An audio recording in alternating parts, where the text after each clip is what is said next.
Welcome back to Beards and Brews, everybody. This week's review is going to be Ravenous from 1999. Turn of the century, boys. Turn of the millennium. Meh. Starring Lance Henriksen in Millennium. Whoa! I don't think is he in this? He's not in this. He's not in this show. But you said Millennium, and then I thought about that TV show that he was in that was supposed to be like the X-Files, but never as good. Don't believe his lies. That's a Wi-Fi. throwback to another Guy Pearce movie, by the way. The Time Machine, circa Yeah, 2002. That movie's from the future! Yeah, this movie stars Guy Pearce, the guy from 28 Weeks Later, and Chuck from Beetlejuice. Yeah, buddy.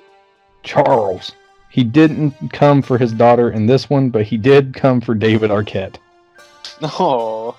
Okay, Poor to little- me, this stars the guy from Memento, Daffy from The Beach, and Deputy Dewey. Deputy Dewey. I got different names for everybody. I got my squaw and me. We got Pothead Guy. We have Pothead Tatanka. And then for the Ravenous dude, he is just Calhoun Ives because he's a good character. And then we got Mr. Pierce there. John Boyd, which that might be how we refer to him. But I will tell you, there's one character that I only ever refer to as Ed Rooney. I don't know his actual name, but it's just Ed Rooney from Ferris Bueller's Day Off. You talking about fucking Lydia's dad? That's Chuck, yeah. Yeah, it's Chuck. He was the principal on Ferris Bueller's Day Off, too. Yeah. Yeah, I only know him from Ferris Bueller's Day Off. Yeah, I just wrote him down as Colonel Chuck, and it just made me laugh while I was watching it. Yeah, All right. Lydia's dad. Well, the only colonel I got in here is not Colonel Jack Nicholson. Did you guys notice him just sitting at the head of the table several times? He's just up there with his big old hoagie. And he's like, 2 out of 3 generals ain't bad. Like, I kept seeing this guy. I was like, man, he reminds me of somebody. I guess Jack Nicholson will just have to do. I'll take it. Yep. So this movie opens up with a scene of a bunch of 19th century guys just having a feast. I mean, it's just a bunch of 19th century guys being dudes, really. And they're all eating this gray, pink looking, disgusting steak that I'm sure is delicious, but it just makes our main character just nauseous. Yeah. So, if any of y'all have ever seen the Djibouti dubs and the Guy Fieri skits, they are eating like that. They're like, oh, it's fucking delicious. And they're just adding all these super disgusting sound effects. Like, I'm a steak dude. You can taste the Indian tears. Yeah, I'm a steak dude, and I'm like watching these people eat, and I'm like, it's fucking gross. Like, I wasn't even into it. Yeah, it's not appealing. I don't know. I guess they themselves are ravenous for the food, insanely hungry, yada yada. Yeah, and Boyd doesn't want the steak because we're going to learn in just a moment that he's getting decorated for his cowardice because he's very open about this because he's a decent man. And, he pretended to be dead while his general's blood dripped down his throat, which invigorated him to take a fort all on his own. And they're like, hey, you did a good job, but you can't eat a steak, so we're going to send you far away into the cold. Meh. Yeah, he's getting a promotion. He's becoming a captain or whatever at this fort. Yeah, Fort BFE. It's in the middle of nowhere. It's somewhere in, California or something like that. Yep, near the Sierra Mountains, and he's all Mr. They position me out here like the damn fort in Starship Troopers. It's just useless. And I have to say, the beginning of this movie is super just, it's in a hurry. They really just want to just get him out west so shit can happen. Yeah, they're like, "Here." For sure. Next. Okay. We actually see the scene. They give a little flashback or whatever of the scene of him being in this pile of dead soldiers. His the battalion that he was in are just dead corpses oozing in blood, and he's at the bottom of this, and it's just dripping on him. It's pretty gruesome. I mean, this guy, he pulled off the ultimate stealth mission and got away with it. Yeah, Otacon was all like, Snake, and he crawls out of the dead bodies, and they're like, oh, it was a ketchup pack all along. But now he's at this new fort where Lydia's dad is in charge, and boy oh boy does he love his sack of nuts. Walnuts, it is. this entire camp or outpost or whatever, they're just all like characters. They all have just like these. I don't know. It's kind of They all like to each have- their own. You have like Dr. Mustache, the guy who's just blown out of his mind all the time. Yeah, it's 100% your fucking slasher movie genre cliche characters. Yeah, they all kind of have something. Also, David Arquette. Yeah, he's David the Arquette has something. Yeah. Shaggy character. And then you got beautiful blue eyes guy that's been in all kinds of stuff, like Walking Tall and such. But I can't ever remember his name because he's not that important. The actual military guy. Like, Yeah, I he's- kept thinking that was like Paul Walker or something. Like, I know it's not Paul Walker, but I kept thinking that I Paul did the Walker same guy. thing. I did the same thing. I was like, that's the dude from Fast and Furious, but it's not. Almost a dead ringer, though. God damn. Woo! Once he gets introduced to everybody, they're just kind of chilling in there, and they see a fucking creepy-looking dude outside the window. Now, first things first, like, I thought, like, whatever, it's just a crackhead, right? Don't even worry about it. Just a crackhead up in the Sierra Nevada. In the middle of nowhere, dressed like The Undertaker. Yeah, Yep. I mean, it was like 70, I don't know, 18 something when everyone was either just stupid or a cannibal, I guess. Or a I stupid. absolutely have an Undertaker reference a little bit later. Yeah, I know exactly when it is, too, because you did that. Oh, come on. It's Like, perfect. there's over in the tree line, like, oh, my cannibal taker! So they go outside to see who this dude is. He's barely alive. They pull him in, put him in some hot water, try and warm him up, not to Yeah. die from hypothermia or so they think. And they put the little weird quiet kid to watch him. I don't know, like, is he, like, supposed to be, like, special or something like that? Or Cute. is he just supposed to be super shy? I don't know. I just have him listed as the weird quiet kid through the whole thing. I 'Cause don't Yeah, know. because... I always felt like they wanted to cast him as a much, much, much younger character. Like, he's supposed to be, because back in those days, a 13-year-old would sneak in and be like, yeah, I'm 16, I can fight, but not really. That's the kind of thing I was getting, but he has a beard and shit, and I was like, so he must be mentally deficient. So this is a Mulan situation. Mm. So instead of being a girl, he's a child. All I'm hearing is, let's get down to business. Yeah. Did anyone else think that Knox looked like the hunter guy from Robin Williams' Jumanji? Which one was he? That's Dr. Mustache. Hell yeah. Yeah. He was Oh, just the guy from Jumanji. was he like the wannabe sheriff guy? Yeah, no, he was the doctor, or supposed. Well, he's a veterinarian first. He was He's drunk. like, yeah. Yeah. He was the wannabe sheriff guy. I suppose. He was all Mr. They had a real good line later on. He's like, Knox is passed out. You want to drink his booze? He won't mind, really. Probably. They drink it anyways. All right. So they bring this guy in, get him all healed up, and they're like, "How long were you out there?" He says, 3 months. He was out there 3 months. I like how half of them are just like, wow, and the other half is just like, bullshit. Yeah, and they're like, hey, where am I? And they're like, you're in California. And then my next line is, Jesus wept. Because boy, oh boy, does Robert Carlyle's character look like Jesus. Oh. Until later, when he starts looking like Dracula, and then he starts looking like Doc Holliday. So, he goes through some changes. Yeah, I was getting some, like, Wild Wild West vibes later on. Wink! But yeah, he says, "I said no food. I didn't say there was nothing to eat." I thought that was a really good line. And, we're making light of this movie, but there's some really good performances in it. Like Carlisle and Guy Pearce really, really selling these characters. They're the only two real stable acts through this. Everyone else is kind of like a gimmick. I But think the- Robert Carlyle absolutely aces his role. Absolutely aces it. I love him in that role. It's fucking great. I half agree. Carlisle, amazing. Guy Pearce, literally could have been anybody else. Yeah. Okay, yeah. Here's my thing. Here is the thing that I was telling you that I was going to tell you.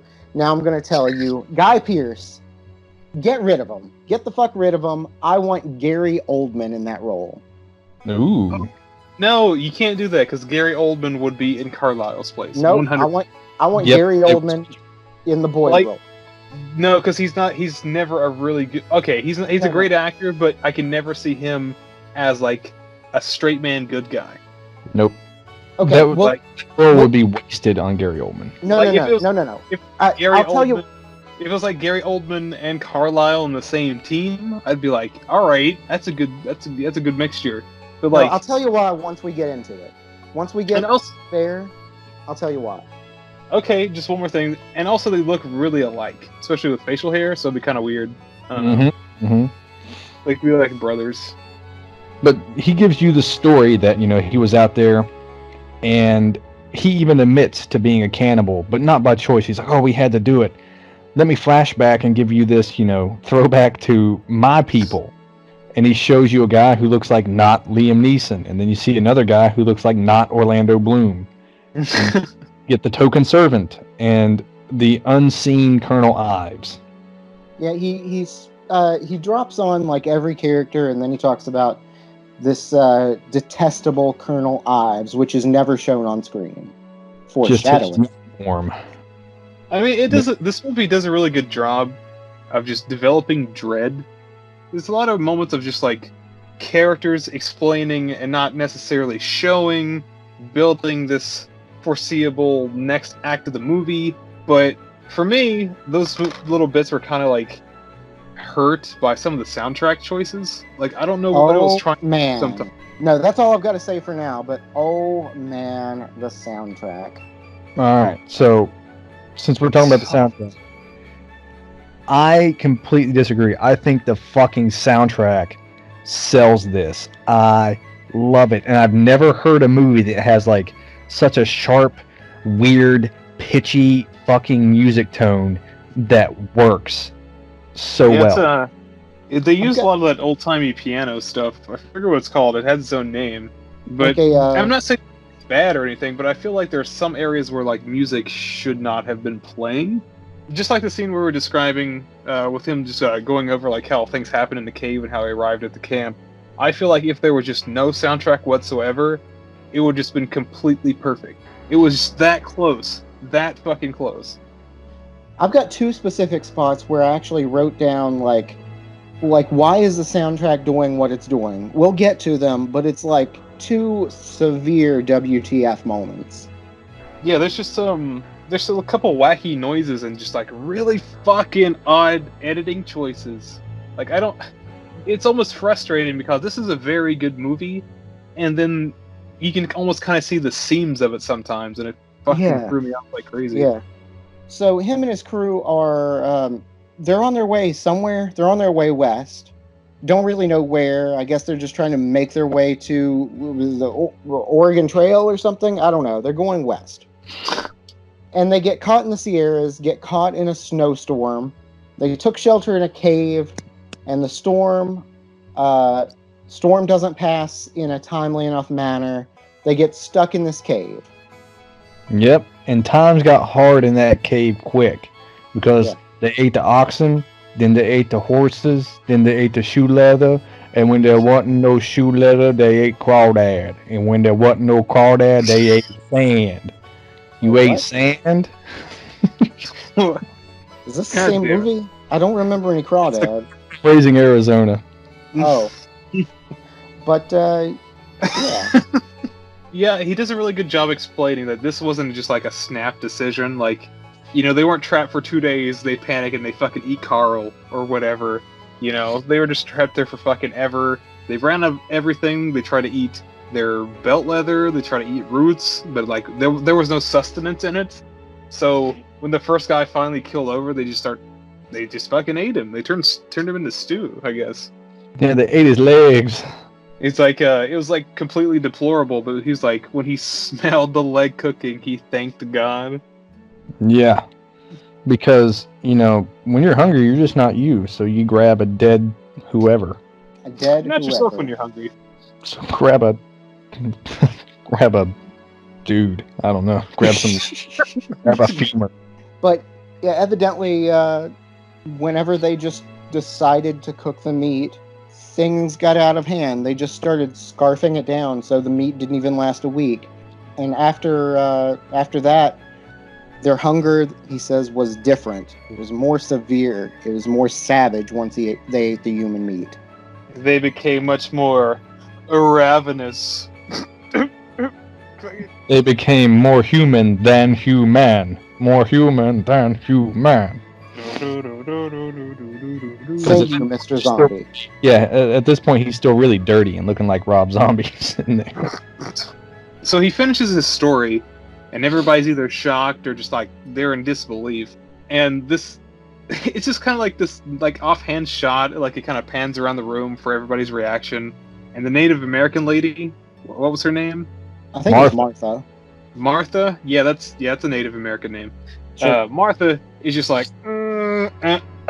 guys, fellas, yeah, ooh, hey, we gotta get rid of this guy. She's like, he's got to go. Look at this piece of leather. It's got a monster on it. Wendigo. I like how she even had a Jesus one too. Yeah, how often do people eat each other? She goes, Psh, y'all eat someone every Sunday. And holds up the little leather fucking loincloth of Jesus. She's like, hashtag white people. Yeah, like, come on now. And he's like, yeah, you ain't wrong. There's this thing called the Wendigo who feasts on people's flesh, and they become more and more ravenous, if you will. Yeah, a man eats another man's flesh. He consumes his spirit. His hunger becomes more insatiable. He just has to consume more. The more he eats, the more he craves. As I've said before. Evidently, that's a real thing. I mean, not a real thing, but that's like something I've heard of before. I feel like that's just one of the things the Vatican puts out just to let you know that people be tasty. Well, I think it was also like back in the hardened days, a real Native American story about, how the hard times can make you be less than a man, and it's your job to stay strong and not eat your fellow comrades. This story kind of makes me want to eat your fellow comrades. It makes you stronger, it makes you bloodthirsty, but, makes you stronger. Why wouldn't you want to consume your friend's soul? Because if that really worked, then all those fucking lost tribes, whenever they be eating folk, they be crazy cool. Instead, they have like brain disease. Oh, those prions. They'd be crazy cool. It's kind of explained like what you get and what you don't get. Like it's referenced early on that like he ate the scout in his like little party, and he kind of like got some navigational skills with him. That's how he managed to get to the camp. And later on, as people started to disappear, like no real other attributes were like earned through the cannibalism. So I don't know if that was just like he didn't level up enough. So after the Wendigo story, they have to like set out because they're like, you know what? During the story that you told, you said that one lady was left with Miss Ives, and we're gonna go save that lady from crazy old Colonel Ives, and we all have winter goggles on, from the Thing. Yeah, what was left was Colonel Ives and Mrs. McCready. And if Mrs. McCready is left, she's a lady. We got to go save her. Lady. And everything is suddenly like a 3-day trip from everywhere else. Fucking geographic anomaly. So they get a crew to go out, try to search out for this cave. The crew it consists of Ed Rooney. You got Calhoun, he comes along. The Native American fellow, whose name I guess is George. Tatanka. You got Guy Pearce. You got the weird quiet kid. Who else is part of this group? Chuck. Which one's Chuck? No, Rooney. The same person. Oh, We're all calling him something different. Yeah, we got these I guess most of the camp goes in search of these people in the cave because they had already sent a supply party consisting of David Arquette and whom else? Martha, who was also on a 3-day excursion to somewhere else. So basically everybody else decided to hitch along for this ride. And we get some really fucking cool shots of the mountains and this beautiful scenery. It's gorgeous. Yeah, the time is not put to waste. There are some great looking environments. The draw distance is quite high. And every once in a while, you got to take a bourbon break. This is normally where I would insert my beer review, but I'm not quite ready yet. But I feel like, given the size of good old Chuck and or Rooney, like, I feel like a bourbon break was just like every quarter mile. Yeah, how much, like, they can't have that much food there. How much is old Rooney eating? Because he's not a small fellow. No, not at all. Like, that's a like lot of nuts. Oh, fucking Kung Pao. So, yeah, like, man, Chuck is unfortunately one of those fellows who just kind of blew up, and he's like 3 times the size of everybody else in this party. So he's most certainly guzzling down more than his fair share. Yeah. And then we get the religious dude who's on point. He's like, guys, there's a thing over here. Uh-oh. And he falls over the cliff like fucking John Marston. Just... He picked up like a bone or something that had been gnawed on or whatever. He's like a femur that had been chewed on or something. I thought that was like going to be the first clue that good old Dingus over here was a cannibal or something. But like he completely wastes the opportunity, picks up the bone. He's like, hey, everybody, I find this. Whoa! Slips on a banana and falls off a cliff. Yeah, I don't understand how he falls and how he falls so far. It's almost comical, really, how he just like slips and is like, oh, I'm falling all the fucking way down the mountain.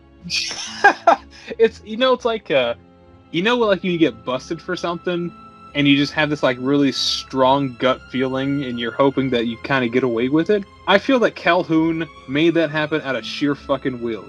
He was like, uh-oh, he found it. And dude's like, whoops. Yeah. He used Jedi mind tricks and was like, you cannot stand up straight. And he was like, I can't stand up straight. And then he falls over and busts himself open. Like, he doesn't break his leg, he busts his fucking side open. Yeah, he's got like a gash in his ribs or something. And it's just like bleeding, but I guess he's okay. Okay. There's a couple times in this movie where like people get injured, I'm just like, eh.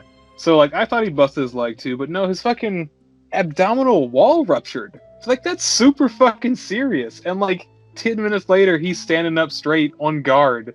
He's got a really fun line though. So after he gets busted up, they make it to camp. They have to set up camp because clearly he's fucked up.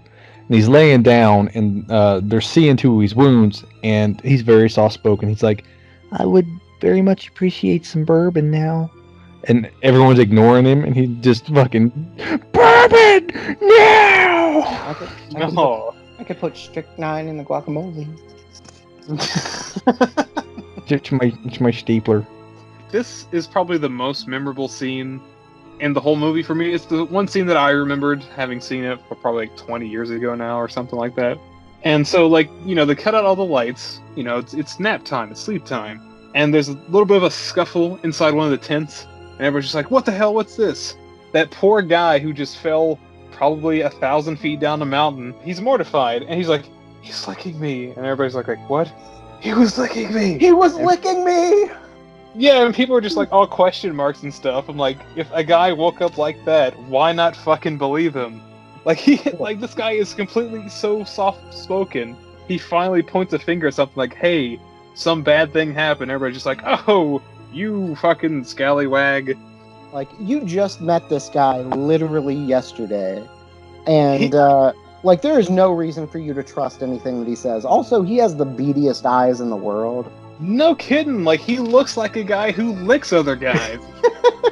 And then they see the blood on the corner of his mouth. They're like, oh, he was. He really was. Yeah, and then he had to, like, make some bullshit remark. It's just like, oh, I was having a nightmare. When I woke up, my lips were upon his wound. His wound. I didn't know. Restrain me, and I insist. And the guy's like, sick man outside. Yeah. Given the time period this takes place, how is everyone not, they're like easily spooked? Yeah. You think you're saying that like a 19th century man might be a little bit more superstitious, a little bit more spiritually cautious? Yes. All right. Yeah, they totally don't freak out about this. They're like, nah, it's cool, I guess, whatever. You know what we should do? We should keep on keeping on. And they do. Keep on trucking. And they Go ahead. Keep fucking. I did not say that. I know that. It's just how that went along. Raised in a cave, trucking and fucking is what I crave. But he's got this sense of direction that's beyond compare. Just immediately finds the cave. Just there it is. And And this 4-day trip really only took I feel like 2 days, right? Yeah. Unless there was just a day or two that they just skipped over, just fast forwarded in the plot. This took 2 days. I mean, there's probably 1 or 2 days left out because there was no kind of misconduct in the party, I guess. Did they run out of bourbon? There's always room for bourbon. Every bourbon break was a day. Oh, God. Man, but that sounds like a great day. Whenever they get close to the cave, fucking Calhoun starts getting all all mantic and weird. Yeah, man. And that gave me another metal band name, Mantic Cannibal. Ooh. All right, I'll write that one down. But I couldn't understand what he was saying there. He just keeps repeating either "they're gonna kill me" or "you gotta kill me." I thought he was saying "you gotta kill me," like he was having a moment of clarity, like I'm gonna fucking eat you guys and I don't want to. Right. I guess so, but that doesn't really make any sense because I guess this whole thing was just a trap anyways. Yeah, neither one of them makes sense, but he's saying one of those things. And that's another point where I'm just like, how is no one here superstitious? This guy is completely going crazy, and they're all armed, and they're just watching him just go freak out, and they're okay with it. Before all this, he tells them, "I can't be trusted, you have to restrain me." Or I'm gonna fucking try and eat this fella. Given how the movie plays out, it could have just been him fucking with them. Oh yeah, definitely. I'm giving you any and all opportunity to stop this, what's about to happen, and you're just gonna let it slide. Okay. But they sort of rope his hands together, and once they get to the cave, I don't know how it happens, but his hands are just magically untied. Yep. Yeah. I took the note of that. I was like, wait a minute. Literally in a scene, he's pawing at them with his hand, but his hands are tied. And then it pans to them talking, and then it pans back to him, and his hands are completely untied. And I was like, well, all right. With no sign of the rope at all. Yeah. I mean, that's the power of Pine Sol, baby. Ooh. So they send in Boyd and the blonde guy, right? Into the cave. Yeah, Mr. Walking Tall. They go in, and there's a little bit of a blood trail. They end up finding a hole, just like a well hole looking like. Yeah, there's a hole in a hole. It's like a cave. Yeah. Ooh. Double splunk. And Calhoun outside is still just spooked and spooking everybody else. He's just freaking out. He's such a Looney Tune at that point. A Looney Tune. He starts doggy digging in the ground.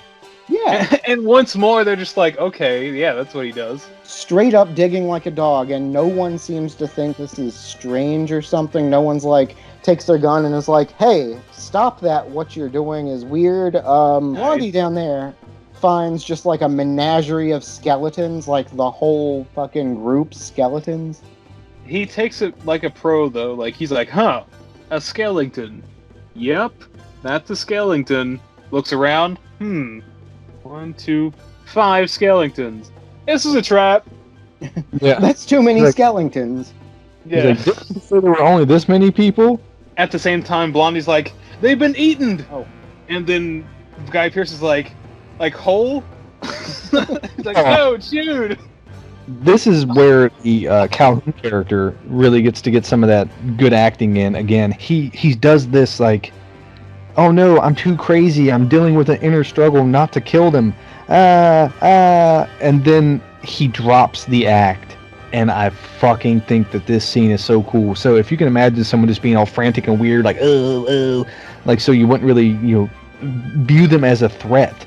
Then suddenly he gets, just like Columbus, he gets murderous on purpose. And he just stops being mantic and stands up straight, smiles, picks up a knife out of the dirt, and fucking runs at Lydia's dad and guts him. He shoots the Native American guy who throws a tomahawk in the back of the truck, and he falls on the fucking ground. And then the little quiet dude sitting there uh-oh, and he tries to shoot. Uh-oh, SpaghettiOs. And so he just has a knife and he goes, run! And the dude fucking takes off. and the soundtrack kicks in, and I lost my shit. Okay, So this is the fucking first of Raising those. Arizona. Exactly. It sounds just like that fucking Raising Arizona shit, and I was just like, yes. This is definitely the first of one of those like WTF soundtrack moments. Like, this is a serious scene. All right, you've got people getting stabbed, people getting shot. It's like a murderous chase, but what we have is some goddamn upbeat bluegrass music. Yeah, not for he's Calhoun. like, This is like exciting. This is fun. Yeah. And he's chasing the dude through the woods trying to kill him.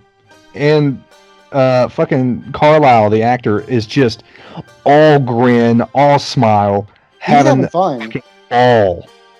he's also all pupil too. Like his eyes are just like dark circles. And then they wind up on a cliff edge where there was some like earnest fucking save summer camp or whatever scene where the dude tries to shoot him and then he's just gone. I was like, since when did Calhoun have fucking magic powers? No, not Ernest Saves Camp. It was fucking. What's the one with the? It was like a kids movie in the '90s with the guy that played one of the Wet Bandits. What's that guy's name? Oh, you're talking about Bushwhacked? Bushwhacked. Yes, that's what it was. Damn. Straight out of Bushwhacked. Yeah. That's a reference I don't even understand. But That's going hey, on the list. I'm a camp Yeah. counselor that smokes and litters. Give me some of that cold medicine. Oh god. Anyway, so this is that Undertaker style scene that I was talking about. Boyd gets his gun, straight up shoots Calhoun. He hits him. We think, Calhoun's dead. It's all over. Just kidding. It's not all over. He just straight up sits up, just like he's in the middle of the goddamn WWF wrestling ring. Nah, he's like, it's Britney, bitch. Comes right back to life. He gets up, blood in his teeth, laughing. Now, this is after he threw a big-ass Bowie knife into Reich's chest, and then he somehow careened off the cliff. Whoa! Yeah, he falls down like hundreds of feet, and we just assume he is dead for good. I mean, he's kind of dead for good, but, we'll get there. Well, I mean, the fall is certainly insurmountable, and there's this little standoff between Boyd and the star of the Full Monty, whose name escapes me again. And they just have this like little moment, and he's like, I've got him. Like, what are you gonna do? And then Guy Pearce is just like, I'm gonna head out. Yeah, he just like jumps off like he's going into like the 12-foot end of the pool, Yeah, but it's already like a 50-foot drop before he hits the first pine tree, and then he gently bounces between fucking branches instead of just breaking through them. He's just okay, rolls down the hill where he gets tangled up with Blue Eyes White Guy. Yeah, he ends up landing right next to Reich. Or the body of Reich. And even Calhoun just like, huh, alright. Well, didn't see that one coming. Calhoun looks over the cliff, and with his little hand, he makes like a arcing gesture, and he goes, "Wee!" Just like, what? We didn't have bombs yet. He does like the whistle bomb sound. He's just being wacky. Like Also, he's from the cannonballs. peak. Yeah, I guess maybe a cannonball, but it's clearly like the classic whistling bomb dropped out of a plane. But it's still Cannonballs fun. whistle? God, I sure as fuck hope not. That would suck. Oh, And wait. then just no legs. What movie was that with Mel Gibson where they were doing that? That was awful. Wait, what? Like Mel Gibson was in some old revolutionary movie, Oh, you know- Patriot. The Patriot, yeah, and it showed those cannonball kills were fucking violent. Like the thing would bounce and knock up and then take off your torso. Jesus. Oh yeah, it knocked off Heath Ledger's friend's head in one of the battles. Mm-hmm. Fucking vicious. That was a Roland Emmerich movie. The guy did Independence Day. The more you know. He also did The Day After Tomorrow, didn't he? I believe so. Yeah.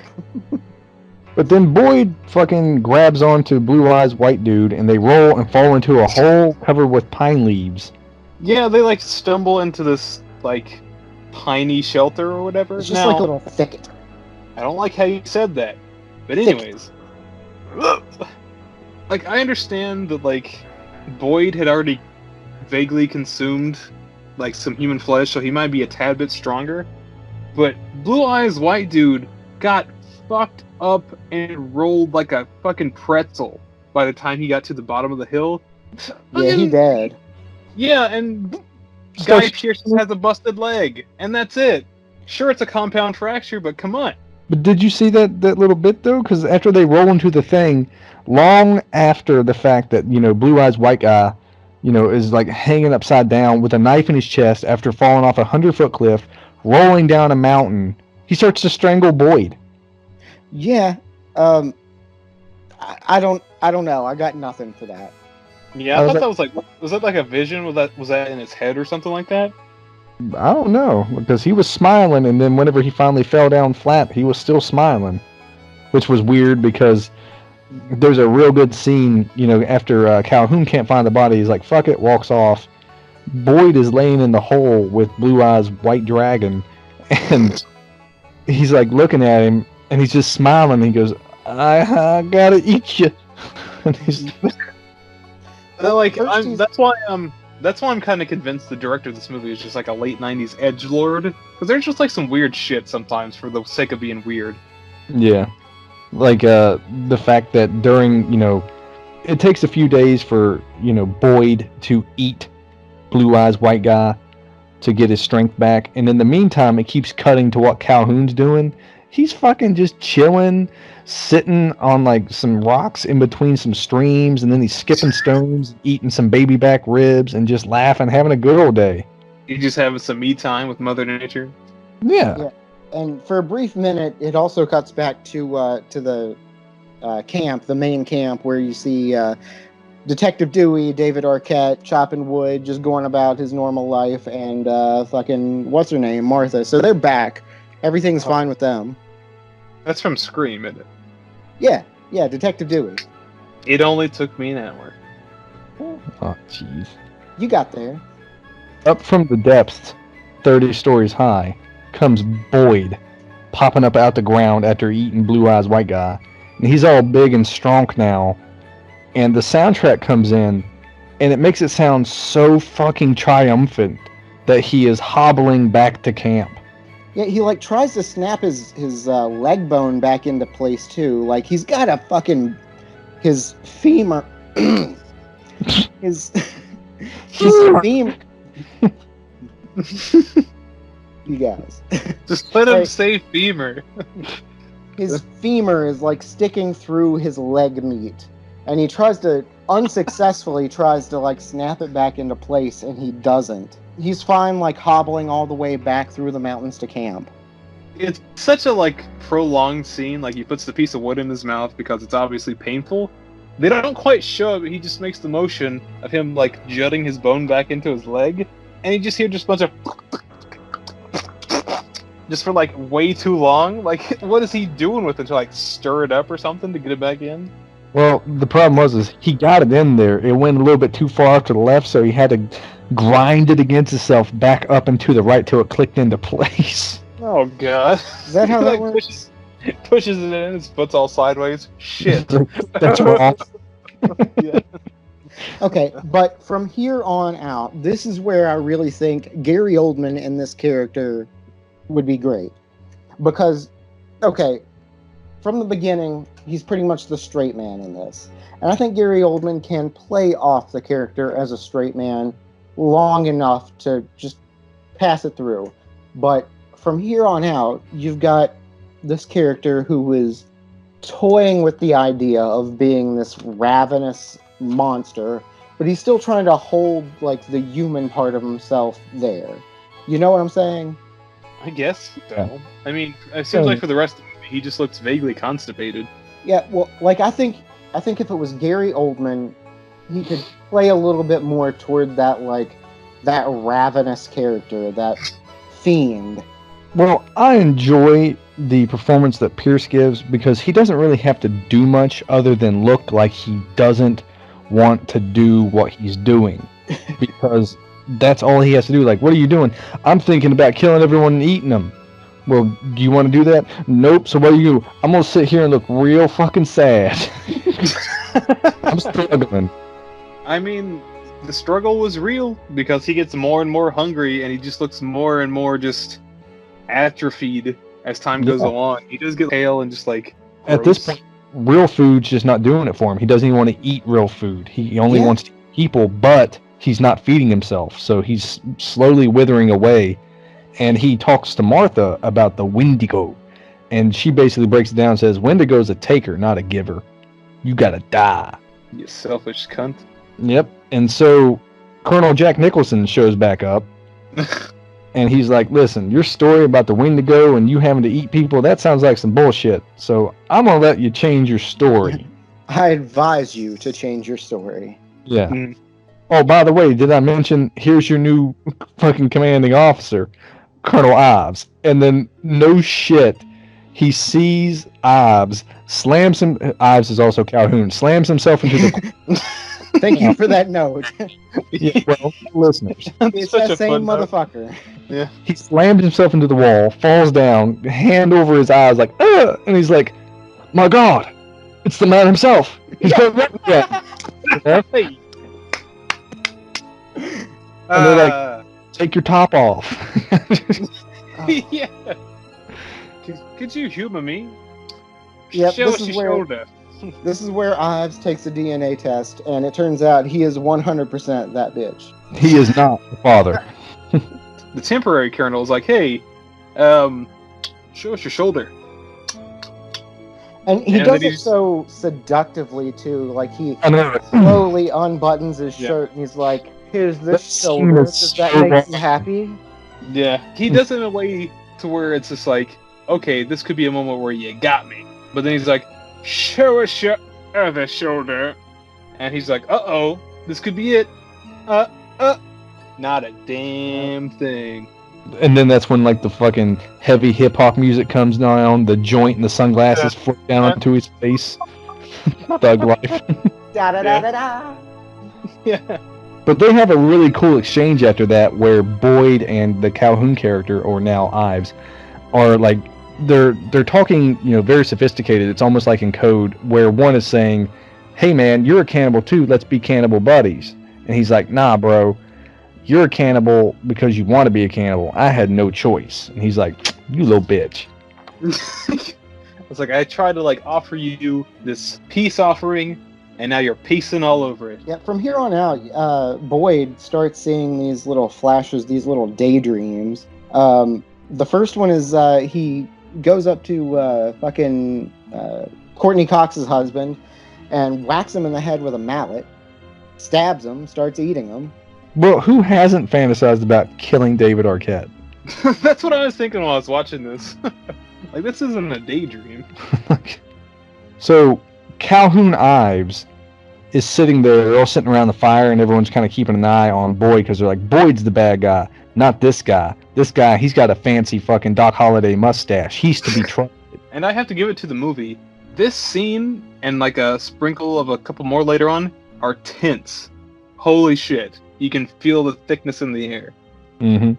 Boyd is fucking just sitting there with this big-ass knife staring at, you know, the Calhoun character, and Calhoun's ignoring him completely, reading this big old book of poetry. Oh no, he knows he's looking at him. Well, yeah. But he's just waiting, and then once the tension can't build anymore, he slams the fucking book shut, and everyone's like, I'll fucking kill you! Yeah. He pulls out that giant knife, and everyone's like, oh! And just dives out of the way. Yeah, and fucking Doc Cannibal Holiday's like, oh, well, that was a little bit of slam poetry. Then they go outside and have a big old talk. He's like, bruh, I ate 5 men in 3 months. I got rid of my tuberculosis. And he talks about something about, like, manifest destiny. I was like, yeah, actually, like, some kind of pun in there, like manifest destiny or something like that. Ooh. Yeah, maybe. But it also kind of reminded me of one of those, like, modern day prescription drug commercials. It's like, cannibalism. Do you have tuberculosis? Horrible migraines? Eat your friend. Get healthy. Some side effects might include cannibalism and an uncontrollable urge to murder. I kind of had the thought watching this, like, what if your buddy has tuberculosis? Do you fucking get his tuberculosis too? You just have double tuberculosis? At that point, it was starting to feel like Jeepers Creepers. He's like, I'm gonna eat you because your eyes are nice. Now I got your eyes. Yeah, he starts getting real blood horny. Well, they have this real cool thing that he's describing. It's almost like, Requiem for a Dream in the way that he's like describing this blood high. And he goes on about the blood high for like fucking 3 minutes because they really want you to know, because knowing is half the battle. G.I. Joe! I don't know, I'm just stuck on blood horny. I mean, you can be blood horny, that's a thing. You think that leads to a blood nut? There it is. I didn't want to say anything, but I was waiting for it. Yep. Well, I'll get back to it. Like, he's got this plan, right? And he's like, hey, this is going to turn into like one of the biggest trading spots in the West. So I'm not saying we can kill and eat everybody, just like just a tiny bit. No one's going to notice. No, like maybe a sick boy. We'll just say he wandered off and he got killed by some cougars. And then, they walk outside now, and they see Boyd and Calhoun fighting, and they're like, nope, gotta break this up. And he's like, he's a bad guy. He's like, no, he's the bad guy. Like, you know what? Gather everybody up. We're gonna figure out who the bad guy is. Kind of like The Thing. And they start fucking blood. Yeah, they start like fucking trying to find everybody, and he's like, I can't, or Martha's like, I can't find Cleves, which is David Arquette's character. He's like, you check around outside? She's like, no. He goes, well, check around outside, woman! Fucking Dr. Mustache. Yeah. Yeah, Martha goes looking around, sees the horses. Is it Martha that sees that the horses have been killed? Yeah. Oh, yeah, and Dr. Mustache gets really fucking pissed. I forgot what he did to Guy Pearce first. That he like hit him with something like, that's for the boy. And he's like, this is for my horse. And fucking throws a haymaker right into his face. Yeah, he headbutts him for the fucking, for Cleves. He's like, wham, headbutt, that's for Cleves. This is for my horse. Boom! Just knocks the shit out of him. The horse is a harder hit. Cleves is dead. We find Cleves up on the roof or whatever, dripping blood on Martha, just dripping all out. So Detective Dewey is dead. Speaking of dead guys, the beer that I'm reviewing today is Rogue's Dead Guy Ale. This is kind of a classic among the craft brew world. Let's take a look here. 6.8% alcohol by volume. This is officially a Maibach style ale, which a Maibach is like a malt-heavy lager, but Rogue uses ale yeast on this. I don't know. It's complicated, I guess. That's a great description. 9 out of 10 would drink again. I don't fucking know. It's super bready, a little bit toasty. Like, it's really sweet. This is a very sweet beer. Not like artificially sweet, but it's just so malt heavy that there's just that sweetness that lingers on your tongue. Ooh. That could be fun. On the nose, you get a little bit of, for whatever reason, like banana notes, which this isn't like a wheat heavy banana bubblegum whatever beer, but you get a little bit of that in there, and it does have a decently hoppy backbone there, but this is like, it's a good beer. It's fine. It's not like $12 a six-pack fine, but it's fine. So it's not like a beer that keeps you thirsty, let alone ravenous? This is like, honestly, this tastes a whole lot like the first beer that I ever homebrewed. Oh no, they stole your brand. Yeah, totally. But this is like Rogue's flagship beer. I don't know, like, it's 7 out of 10. It's a good beer. I drink it. I will drink it. I am drinking. Dang, Rogue. It's like onions. Like the onions that they use for stew. Ooh. I love stew. Man. And onions have layers, just like this conversation. You know what else has layers? Like parfaits. Look, as long as we're staying away from the fucking obvious Shrek jokes. What's Shrek? Don't you fucking hate me. Somebody once told me. I mean, theoretically, I could just cut the cast right there. Yeah, let's not do that. Let's just cut all of that. Cut all of it. The whole thing. Just cut the whole fucking cast. All right. Let's start over. Welcome back to Beards and Butts. We got a movie again. See, all the horses are dead. You got Martha, who has to travel. They're sending out Martha to San Miguel on foot. Another 3-day journey because, you know. Got to get fucking General Jack Nicholson back up there to try Boyd for being a lunatic. But you know who else is back? Mystery guest number 1. Fucking Ed Rooney. Whoa! Mystery guest number 1! Tell me, how would you come back to life given the chance? Cannibalism. Gross. What'd you do? Cannibal stew, and then I chopped off fucking dude's head with my sword. Yeah, it turns out cannibalism has some healing properties that can just reverse death, pretty much. I don't know.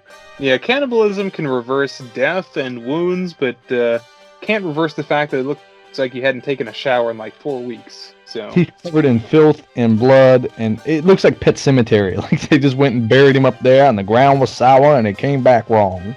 yeah, He might actually still be dead, but he's walking around and talking and shit, so whatever. like okay, so he explains his experience, how like the world drifts away, and he was really close to like that dark void or whatever. That's dying. Like, how did he feast if he was already dead? Maybe on fucking The Quiet Kid, because he was just like fucking guts open up there.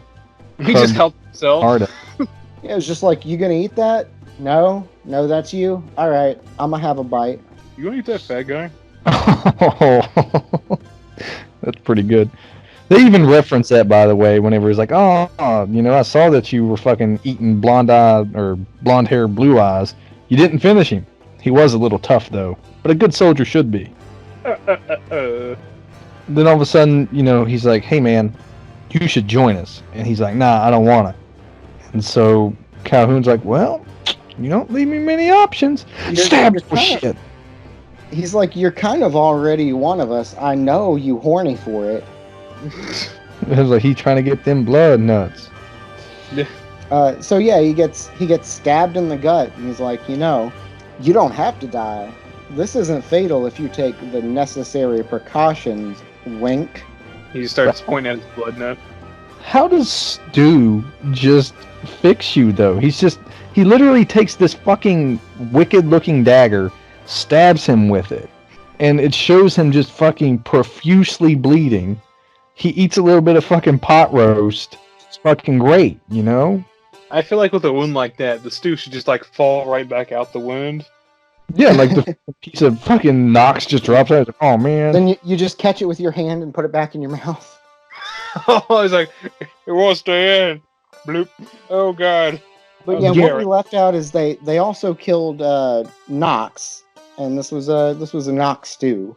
What they're eating is made of Mr. Knox or Colonel Knox or Lieutenant Knox, Private Knox. I don't know what his rank was, but it's made of him. Yeah, it was made of Knox's privates, and it's like they fixed up a pot of Soylent Green. See, they didn't waste fucking Deputy Dewey up there, did they? Like, I know he got killed. They didn't waste all that. Eat that. That's good. That's good eating.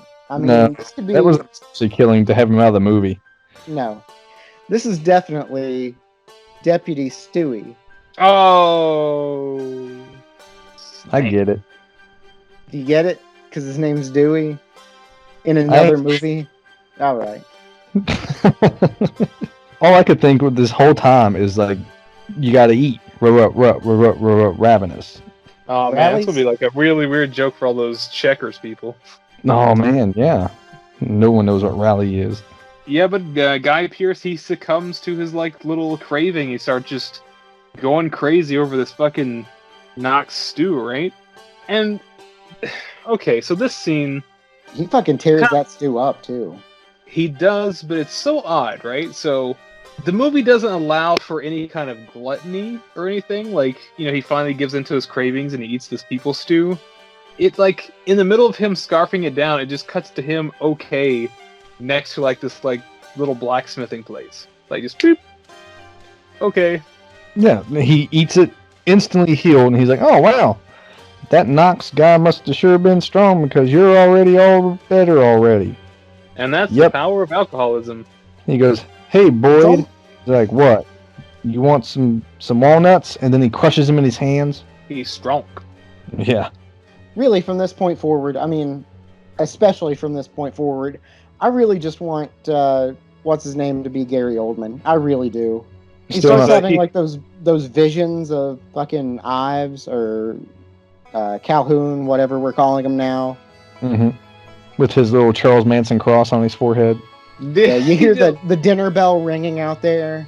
Like, to myself when I was watching the movie, I was like, what the fuck? Is he just addition man now? Like, what the fuck is this?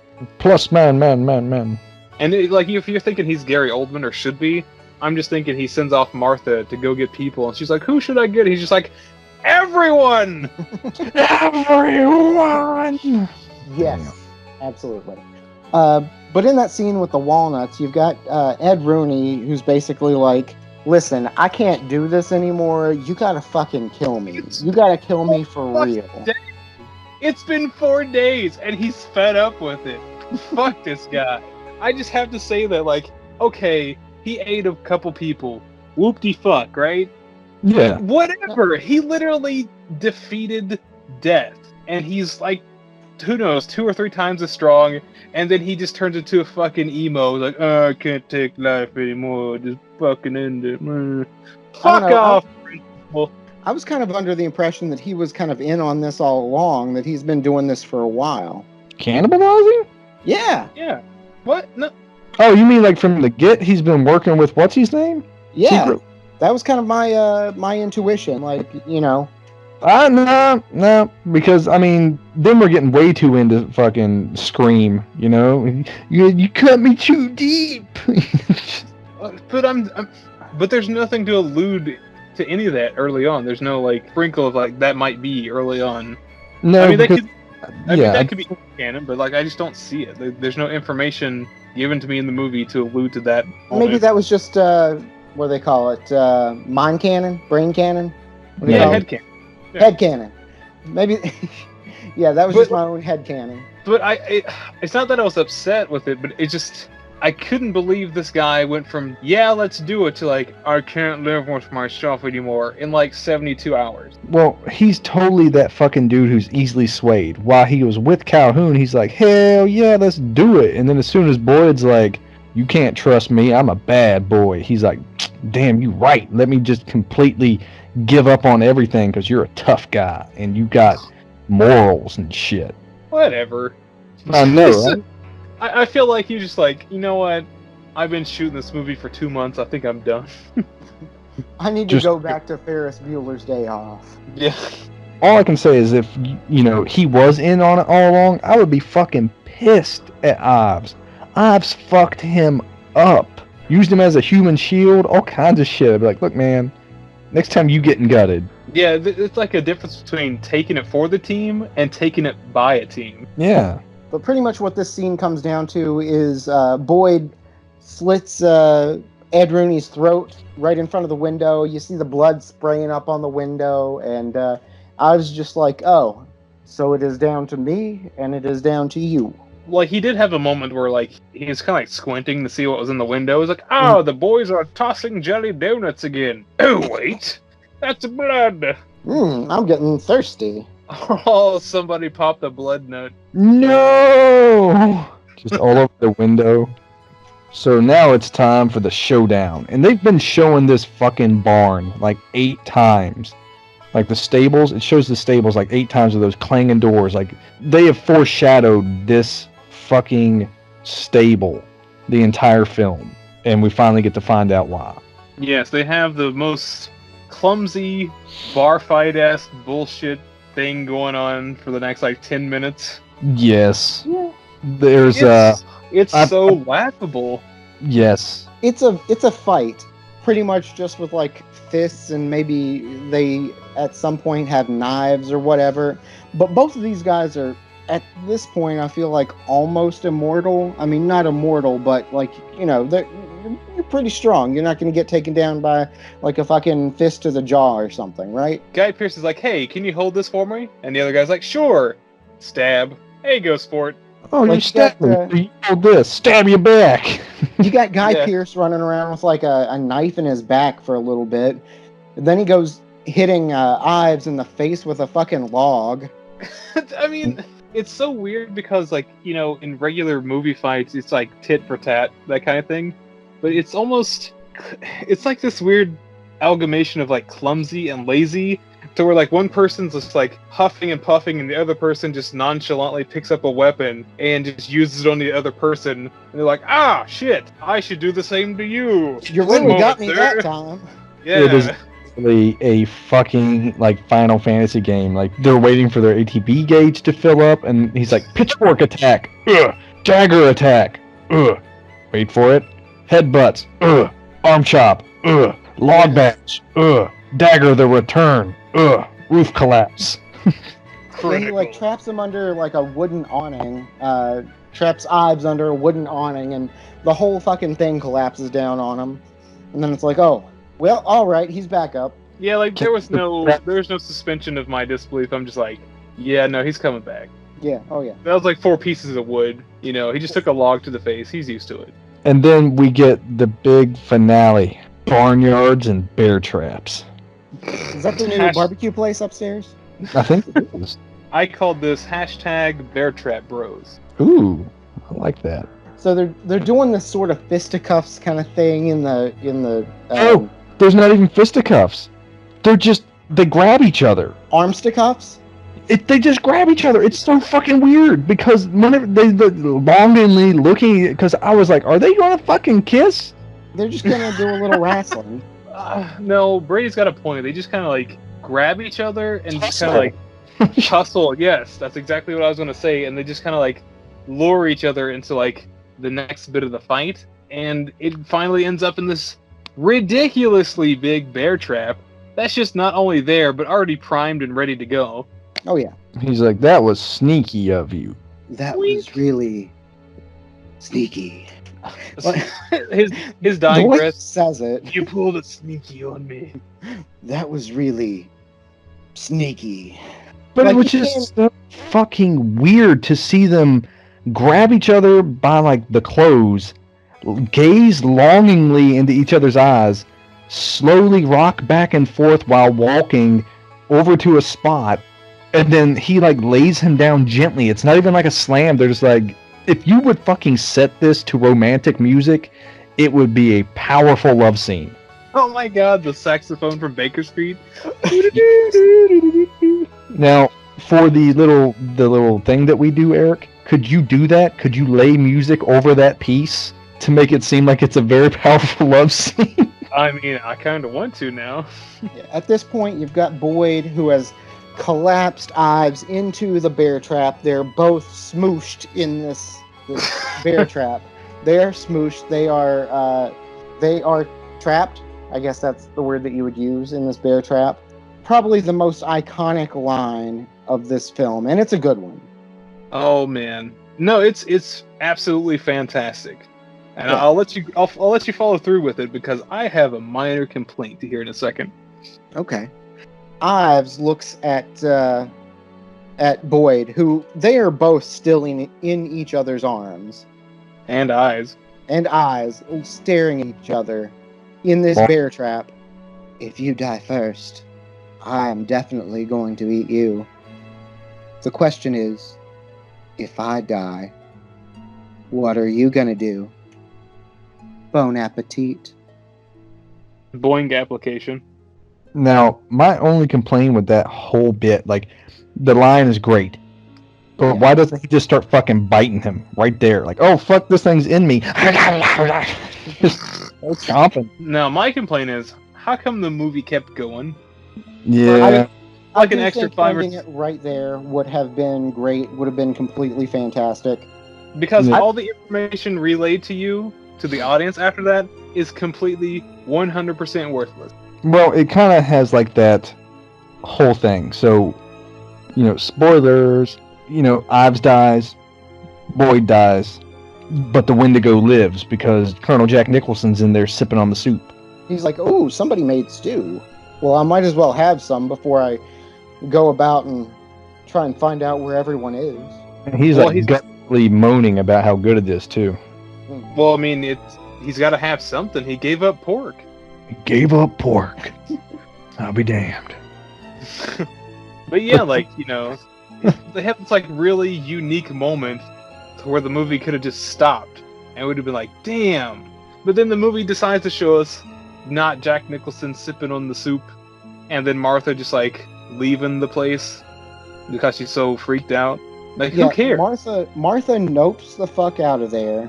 They die in each other's arms, and in the middle of this, you get a really weird and completely ill-fitting like MIDI song. It's like, is that all they could afford? Was like a little electronic MIDI flute? Yeah. It's like, hey, where'd you get your soundtrack? Oh, you know, Wes Anderson wasn't using his fucking piano or nothing. Hey. You leave Wes Anderson out of this. They did. They used what was left. But we get a hell of a treat here.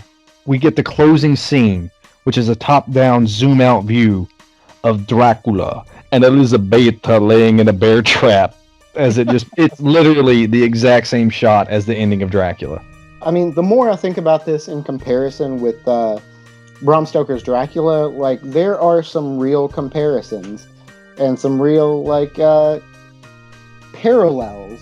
I like this movie, but there are a lot of problems with it. I expressed this earlier when we spoke a little bit. Like, this movie has some growing pains. Like, it starts off kind of disjointed.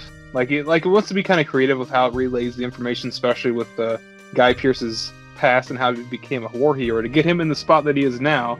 And then, like, really weird editing choices, really weird music choices that kind of take you out as soon as you're completely absorbed into the movie. I don't know what it is. It's such a movie. It's just trying to be edgy, but it doesn't have to be, because like the idea is so simple. They could have just worked with it that way. I think maybe if the director had a little bit more under their belt, had a little bit more experience with, I don't know, little things, that they could have really flushed this out into a masterpiece. Yeah, like, changed up a couple little things. I think this is a great movie, but because of those glaring idiosyncrasies, there's some problems, man. I can't really say too much negative about this movie. I know it does have problems. I know there's definitely some issues with, like, you know, how sharp the soundtrack can be. But to me, I feel like it's more of a dark comedy, and the soundtrack really helps to bring the humor to it and change the mood to kind of take that edge of seriousness off. Because if it would have stayed like a super serious movie with these, like you guys were saying, the director's growing pains and stuff like that, I think it would have been less than it is. I think Chandler was right on board with, like, the director needed like a little bit more practice or something like that, because it still could have worked as a straighter horror movie, but having that gentleman as Calhoun would have sold the entire picture. He elevates the material. Absolutely. Yeah, I think he is the prime piece in this. Keep him as Calhoun. Give us Gary Oldman as Boyd, and maybe get somebody else to do the music arrangement. You've got a great film here. Well, that was Ravenous from turn of the century, 1999. If you have any strong feelings about the movie or this cast, leave them in the comments below. Make sure you hit that like and subscribe button. Hit that little bell icon down there too, so you know next time we've got another one of these brewing. Get out there and follow us on all of our different social media accounts. We got the Instagram, the Twitter, the Facebook. We got an awesome administrator constantly making new content for you guys. So make sure that you like, subscribe, do all those fun little things, and we'll see you next time we need a snack. I'll see you in Wakita. No, but that was a good fix, Chandler. That was nice. Yeah, like